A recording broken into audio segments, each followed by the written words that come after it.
Bismillahirrahmanirrahim. Assalamualaikum warahmatullahi wabarakatuh. Al-Fatihah. Ya karena udah ya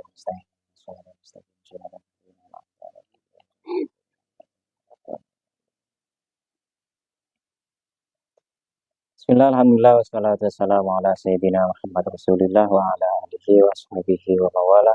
Allahumma sholli wa sallim ala sayyidina maulana Muhammad wa ala alihi wa sahbihi wa man tabi'ahum bi ihsanin ila yaumil amma ba'du. Qala al-muallifu rahimahullahu ta'ala wa nafa'ana bihi wa madana bi madanihi amin. Baik, kajian yang hendak kita baca sekarang itu adalah lanjutan, masih berhubungan dengan hikmah sebelumnya. Kalau nggak salah, 1 atau 2 itu masih berhubungan. Setidaknya Sohibul Hikam, yakni Syekh Ibnu Athaillah, baik itu penjelasan dari Imam Asy-Syarqawi yang hendak kita baca ini, ia hendak memaparkan bahwa dunia itu berbahaya, tapi berbahaya itu bukan kemudian kita tinggalkan, maksudnya kita tidak mau, maksudnya bukan itu. Akan tetapi dunia ini adalah alat, jadi ibarat motor, ibarat kendaraan lah itu, alat transportasi. Jadi karena dia alat transportasi, maka jangan terpukau, jangan jatuh cinta ke sepeda motornya itu. Karena tujuan sepeda motor itu adalah mengantarkan kita kepada tujuan. Nah, dunia ini, makanya jangan sampai terpukau, kata beliau, dengan dunia. Dunia itu ya banyak hal. Yang bisa disebut dunia itu ya harta, jabatan, tahta, kedudukan itu ya. Itu juga dunia. Ya yang tampak itulah yang di dunia. Kalau yang nggak tampak itu kan di akhirat. Ya termasuk selain harta, tahta, Toyota itu ya janda. Ya selain janda ya gadis ya. Janda, ibu-ibu, tante-tante itu. Jadi dunia semua itu. Kita masuk bapak-bapak yang di sini, bapak-bapak yang dari mana? Dari bako ilal bako tadi. Jadi dari bako pertama ke bako kedua. Sering tidur awal, masih muda tidur awal. Kan belum awal kita ngangkok pasir. Baik, kita mulai. Bismillahirrahmanirrahim. Yang kita baca itu adalah in kharabat kal bidayatu zahadat kan nihayatu inda'aka ilaiha zahirun nahaka anha batinun. In kharabat kal bidayatu, apabila apabila permulaannya itu memikatmu, zahadat kan nihayatu, sejatinya pada akhirnya itu dia akan meninggalkan. Inda'aka ilaiha zahirun nahaka anha batinun.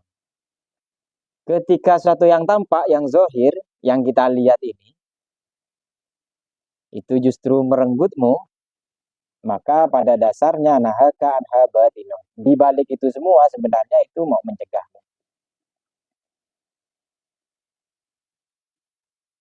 Jadi secara gampang begini, Mas. Jadi memang kehidupan ini sangat menggoda. Jadi secara gampang ada buku siapa itu yang judulnya itu Cantik Itu Luka. Jadi hati-hati dengan kecantikan, karena cantikan itu mempesona, memukau. Kadang-kadang kan kita sangat jatuh cinta dengan sesuatu yang cantik. Selain cantik itu kadang ya mulai gitu ya, seksi, indah, nyaman dipandang gitu ya. Dan ya sedang di tempat yang lain misalnya. Kita terpukau dengan hal yang demikian.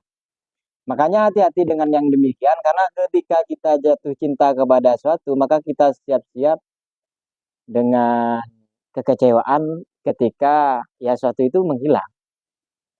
Nah, sementara kita ini kan bukan termasuk ciptaan Allah itu yang berstatus bako. Bako, paham bako kan ya? Bako itu kekal. Kita itu nisbi. Nisbi itu ya awalnya nggak ada, kemudian ada, nanti ditiadakan lagi. Makanya hati-hati mencintai rokok, Maria rokok surya, itu karena itu rokok yang memang ya bukan hanya membunuhmu itu, tapi setiap hari menyerangmu itu. Ya kalau misalnya orang tua ya punggungnya orang tua itu yang diserang karena mahal itu ya. Kalau di tenggorokan enak. Makanya hati-hati dengan hal yang demikian kata beliau. Ya memang mula-mula kecantikan itu ya jabatan itu kan cantik. Makanya dikepung gitu ya. Sampai mereka banyak mengeluarkan modal itu gara-gara dia eksotik. Bahkan lebih cantik daripada wanita itu kan jabatan.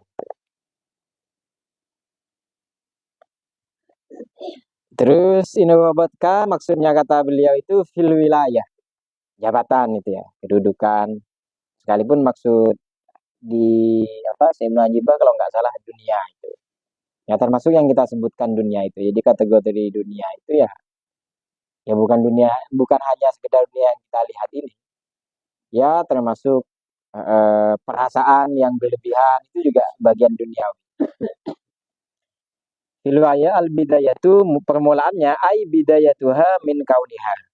Jadi mula-mula wilayah itu min kauniha ro'ikotal husni. Jadi mula-mula ya apa ya? Jabatan itu ya dunia lah, kita main dunia aja dilihat lebih nampak ini ya, konferensi agar tanpa melingkupi banyak hal. Jadi ro'ikotal husni ya menyenangkan. Ya ada kebaikan yang menyenangkan lah maksudnya itu. Kemudian malihata zohiri secara tampak itu kelihatan indah, seksi itu ya.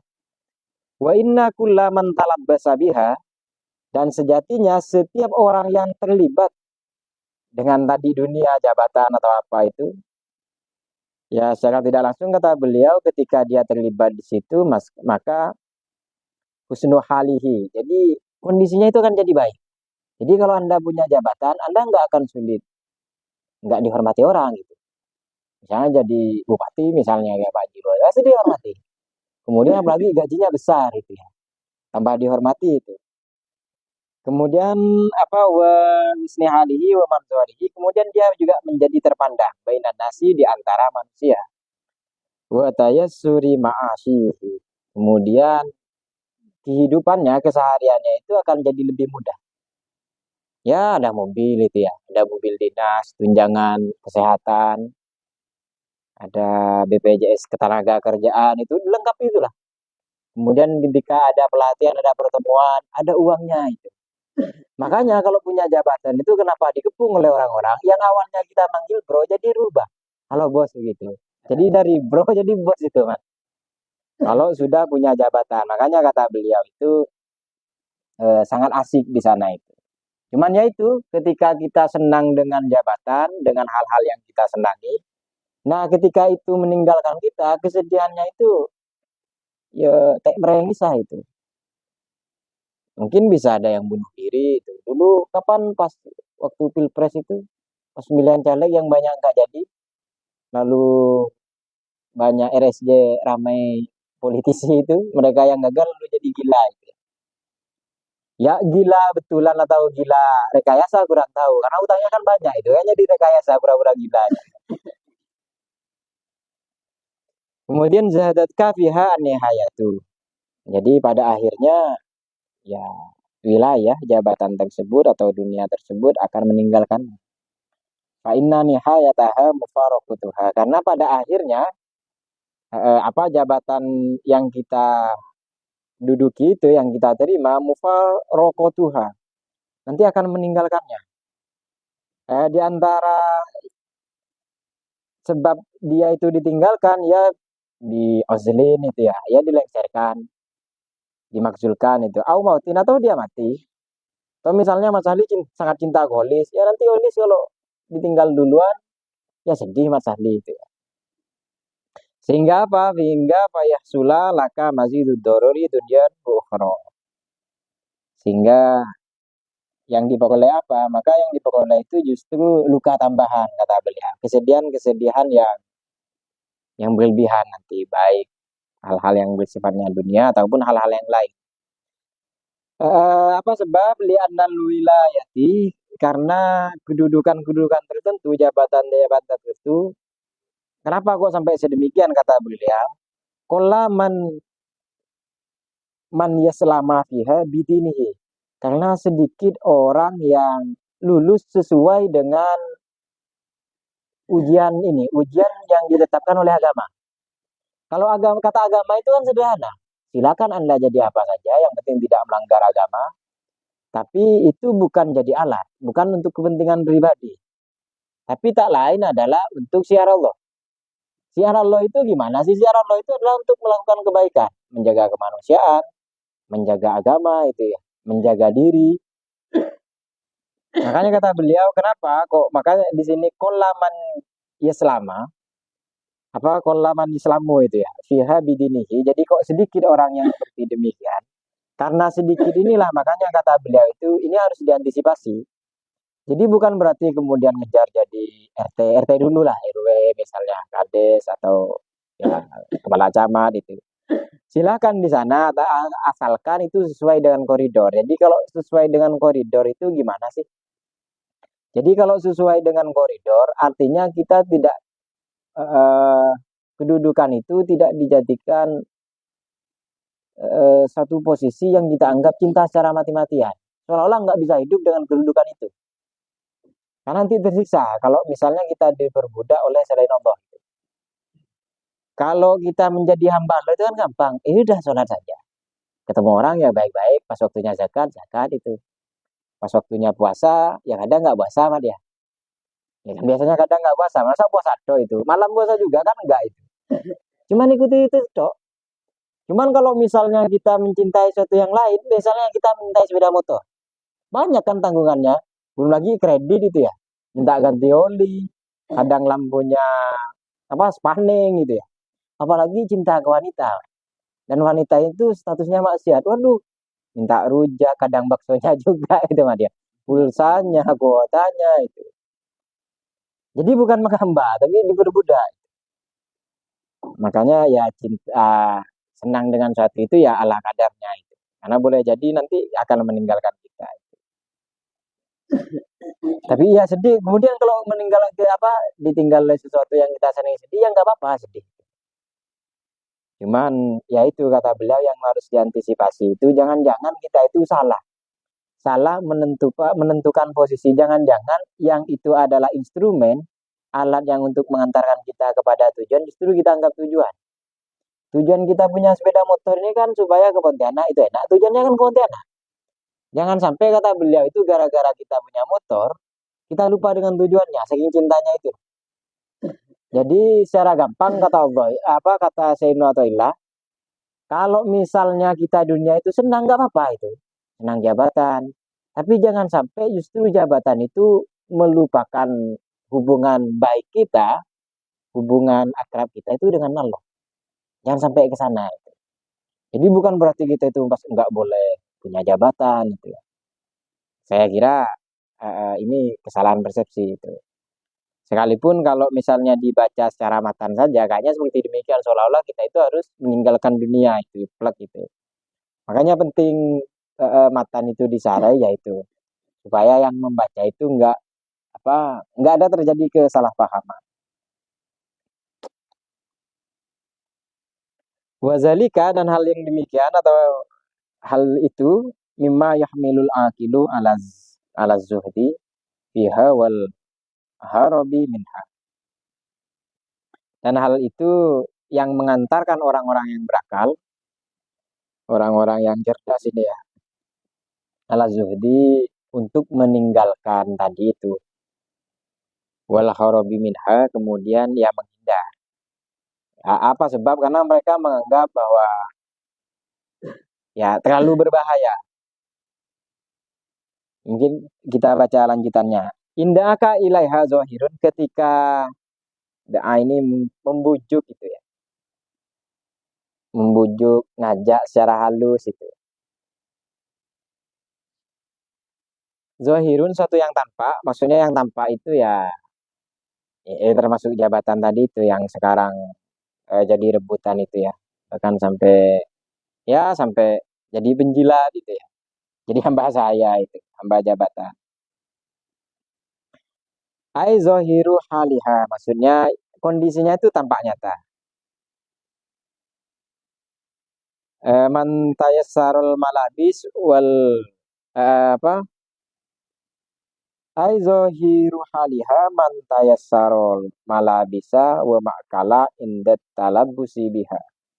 Maksudnya apa? Yang kondisinya itu tampak, itu adalah orang-orang yang mereka itu mendapat kemudahan, baik dari sisi pakaian ataupun makanan, inda talabbusi biha ketika mereka terlibat di dalamnya. Nah, akan habatinun sehingga di luar itu, di balik itu semua justru uh, mereka justru minta ditinggalkan itu ya. Justru mencegah. Jadi yang awalnya kita ingin itu justru pada dasarnya, pada intinya itu sebenarnya dia itu nggak mau. Minta dicegah nih, minta dihalangi. Aibatinu haliha min kauniha syairatan anillah. Karena di balik itu, misalnya punya jabatan nih, nanti kesibukan banyak. Kesibukannya itu apa sih ya, sibuk ya sembarang lah itu ya. Atau jangan jabatan. Ya sebenarnya jabatan kita ini misalnya jadi murid itu kan juga posisi juga jabatan. Jadi guru ya jabatannya guru. Kemudian jadi petani ya jabatan petani. Jadi jabatan itu ya nggak harus jadi presiden itu. Jadi nanti itu akan mensibukkan lebih sibuk ke sana ketimbang kepada Allah itu. Wa min husuli doruri likulli man talabbasa biha. Dan bahaya yang seperti demikian itu diperoleh ya dari setiap orang yang terlibat di situ.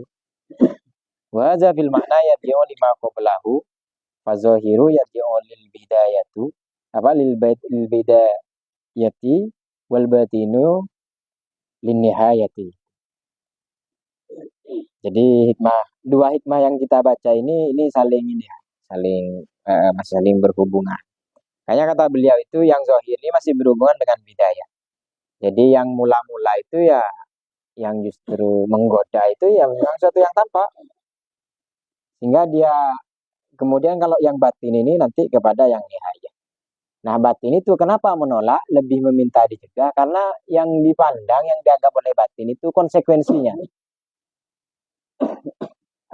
Kenapa orang itu orang yang ini ya, orang yang mau belajar misalnya, kenapa sih kok mereka itu mau belajar? Karena mereka tahu konsekuensinya.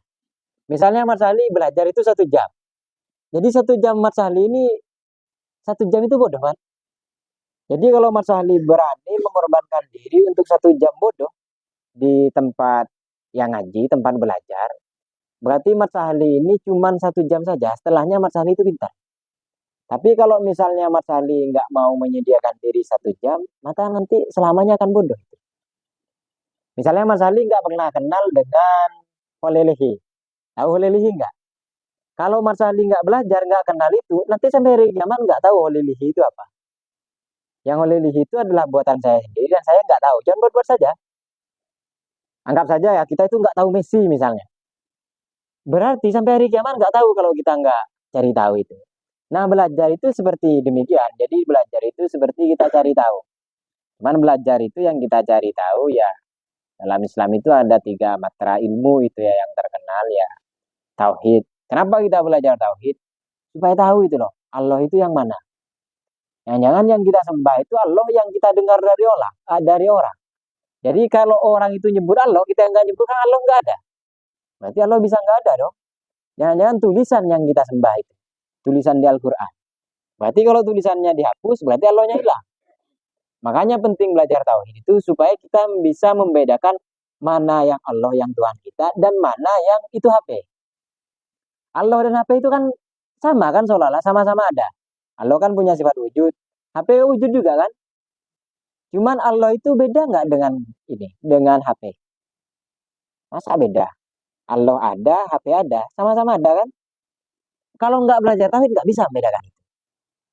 Gimana mau masuk surga itu ya kata malaikat. bab ada saja belum selesai katanya itu. Kalau adanya rokok dengan HP kan sama-sama ada kan, sama-sama pernah dibuat. Cuman kalau belajar tauhid kan nanti kita belajar tentang oh Allah itu adanya itu senantiasa ada. Kalau kita adanya itu pernah nggak ada. Nulis tahun 90, tahun 70 kan nggak ada listnya. Tapi sekarang gua ada. Ternyata 2026 yang mau nggak ada list. Oh. Kalau siap, bilang siap itu kalau siap itu. Mau santai itu listnya. Nggak usah takut mati list itu.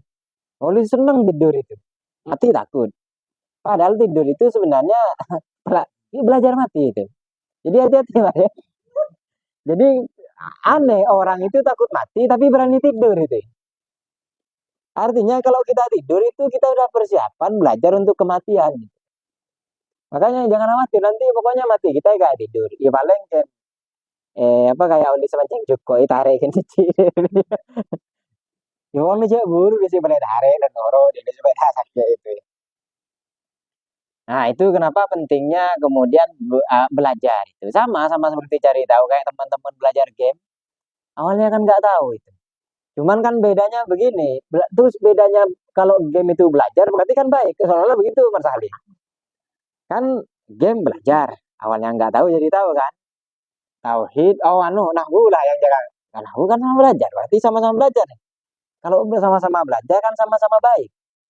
Belajarnya beda, Mat ya. Belajar yang manfaatnya itu untuk ukhrawi itu lebih besar ketimbang yang belajar game. Dilihat dari sisi manfaatnya. Jadi kalau belajar agama itu manfaatnya itu bahkan lo nggak sampai cuman di dunia saja kita hidup, tapi sampai kita mati itu manfaatnya. Tapi kalau game paling pas setelah nggak ngantuk kan habis gamenya itu. Termasuk kalau kata Imam Ghazali di Risalah Anak Dunia itu bahkan belajar santet sihir itu baik. Belajarnya ya, bukan kemana belajar tembaki goreng, itu beda lagi itu belajarnya. Jadi belajar teori itu dengan praktek itu beda. Misalnya belajar teknik mencuri, Mas. Bukan mencuri, beda, Mas ya. Misalnya Mas Ali, saya menceritakan Mas Ali tentang tidur. Beda dengan Mas Ali tidur yang datang beko itu, Mas ya. Jadi itu nggak sama.